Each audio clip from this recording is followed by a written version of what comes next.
in opposition how everything should be discussed on the floor of the House. But when in government, memories are short. Is in session, the most important announcements of government policy should be made in the first instance in Parliament. So, Keir Starmer just got detention from the House of Commons Speaker. And honestly, it's the most British political scandal imaginable. Not expenses fraud, not dodgy donations, not even a WhatsApp leak. Nope. The Prime Minister's been told off for talking too much at the wrong time. It's like getting sent to the headmaster's office for answering a question before being called on, except the headmaster is Sir Lindsay Hoyle and the classroom is the entire British democratic process. Welcome back to UK Political Insight, where today we're diving into how Starmer managed to get himself a proper dressing down for essentially treating Prime Minister's questions like his personal advertising slot. Before we proceed, please don't forget to hit the subscribe button for more updates on this channel. Thank you. Let's get into it. Right, so here's what's been happening. PMQs, Prime Minister's Questions, is supposed to follow a very specific format that's been established over decades of parliamentary tradition. The Prime Minister gets asked the first question, which is traditionally about their diary for the day. You know, what are your engagements today, Prime Minister? And the PM responds with something brief like, I've got meetings with ministerial colleagues and others, or I'm just back from the G7, or if it's a particularly solemn day, sad to report that such and such has died. Then boom, straight into the actual questions where opposition MPs can grill them for half an hour. That's how it works. That's how it's always worked. Except Keir Starmer apparently looked at this centuries-old parliamentary convention and thought, you know what would be great? If I just use this time to deliver a party political broadcast every single week without anyone being able to interrupt me. And that's exactly what he's been doing.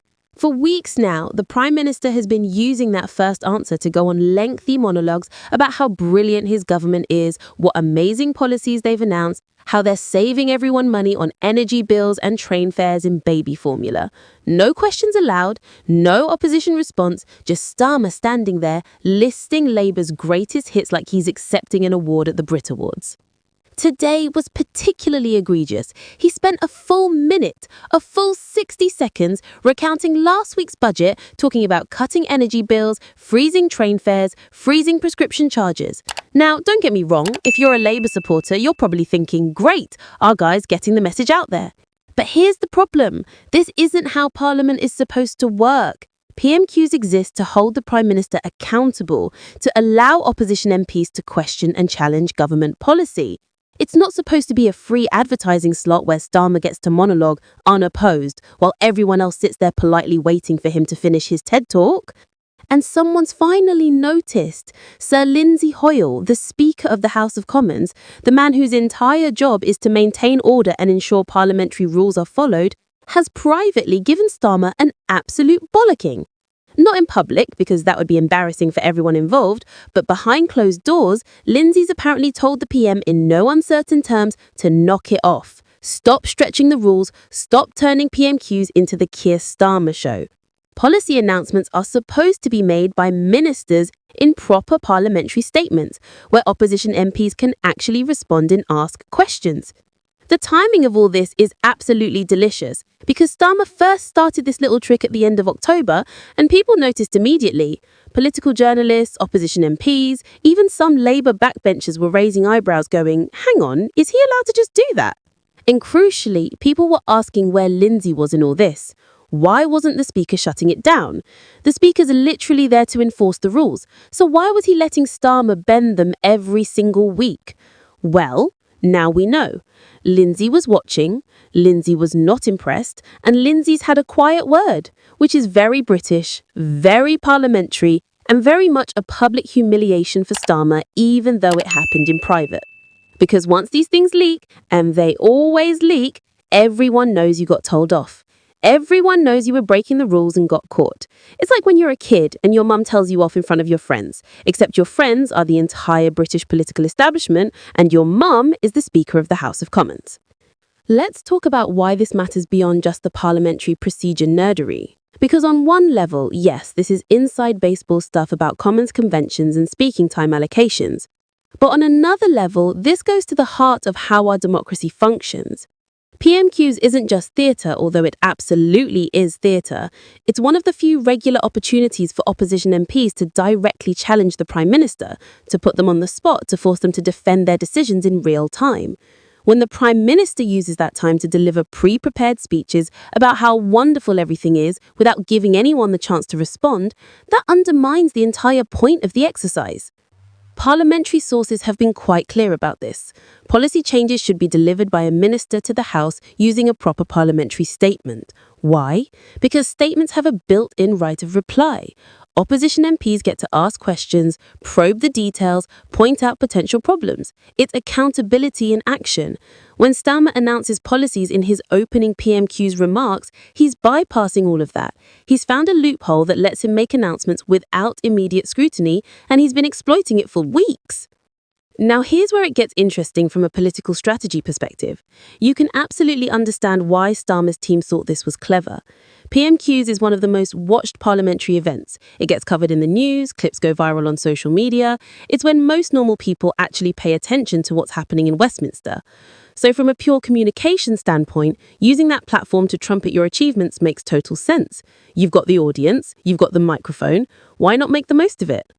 The problem is that clever politics and proper parliamentary procedure don't always align. What works as a media strategy can be terrible for democratic accountability. And when you're the Prime Minister, you're not just supposed to be playing political games, you're supposed to be upholding the institutions and conventions that make our democracy work.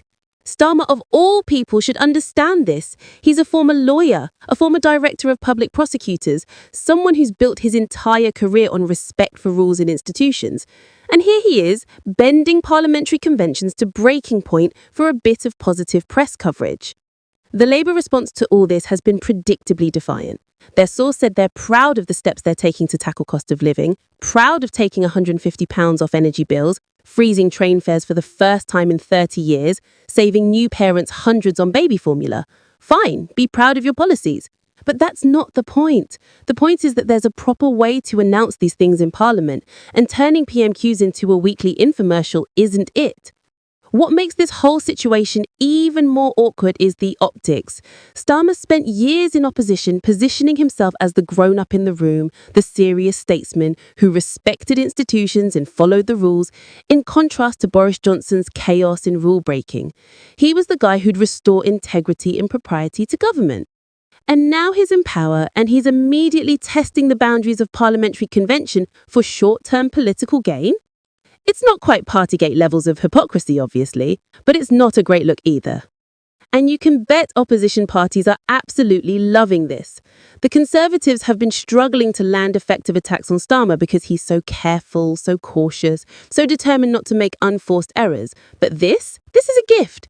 Even the speakers had to tell him off for breaking the rules. It writes the attack lines itself. Reform UK will use it to paint Labour as establishment politicians who think the rules don't apply to them. The Lib Dems will use it as evidence that Starmer's more interested in spin than substance. It's ammunition for everyone. There's also a deeper question about what this says about Starmer's operation and who's giving him advice. Because someone in number 10 thought this was a good idea. Someone looked at PMQs and said, hey, what if we just use this time to list our achievements without anyone interrupting us?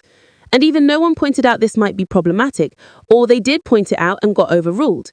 Either way, it suggests a team that's prioritising media management over parliamentary propriety, which is concerning given they've been in power for less than a year.